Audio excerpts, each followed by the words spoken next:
जगन्नाथ मद्गुरु श्री जगद्गुरु मदात्मा सर्वभूतात्मा तस्मै श्री गुरुवे नमः। जगतर नाथ जगन्नाथ सकल जगतर से प्रभु को पाद तले मोर अनंत कोटि प्रणाम एवं मोर पितामाता चरण में मोर अनंत कोटि प्रणाम।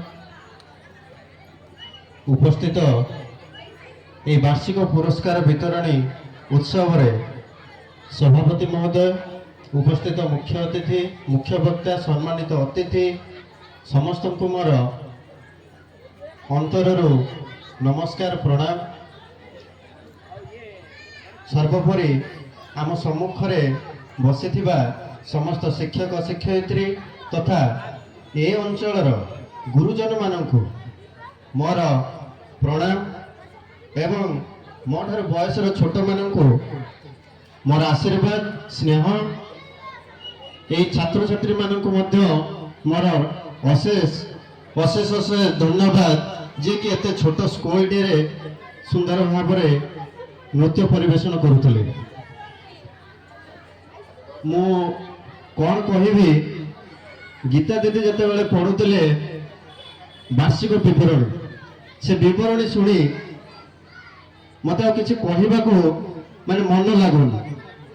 कौन ना ये अंचल जो गुरुजन मान ना से पढ़िले तांकर जो अक्लांत परिश्रम तथा तांकर जो मन अच्छी गोटे स्कूल रे अनुष्ठान करेंगे, गोटे शिक्षानुष्ठान पुणी करेंगे। शिक्षानुष्ठान देवता मंदिर ठार आहरी बड़ मंदिर, सेमिति एक मन नहीं आगे एवं एक सुंदर स्कूल टे निर्माण करिसेंती। मु आसिक देखुली भारी खुशी लगिला। मु भाबुतुली पायकसाई कि दोसिंगा आंचलिक साधना केन्द्र रे एमिति एक स्कूल थांदा कि मते भी भारी भल लागंता। आउ ए जे अभिभावक एवं गुरुजन माने तांकर अक्लांत परिश्रम करी एते सुंदर स्कूल टे निर्माण करिसेंती, सेतिपई तांको मु अंतररो धन्यवाद जनाऊँगी एवं आशा रखी आगक एमती स्कूल रे तांकर मन दिंतु एवं आगक बढ़ंतु। एमती एक शेष मोर से सार जमी कहीकि गले महाभारतर कथा मोर मन पड़ुची। से दिन कर्ण जदिव से कौरव कूल सॉरी पांडव कूल जन्म होते किंतु कौन से एक नीच संप्रति रे से बढ़ी चली किंतु तांकर इच्छा थिला समस्त शिक्षा से ग्रहण करेंगे एवं तार प्रतिभा को से समस्त आगे देखेदेवे।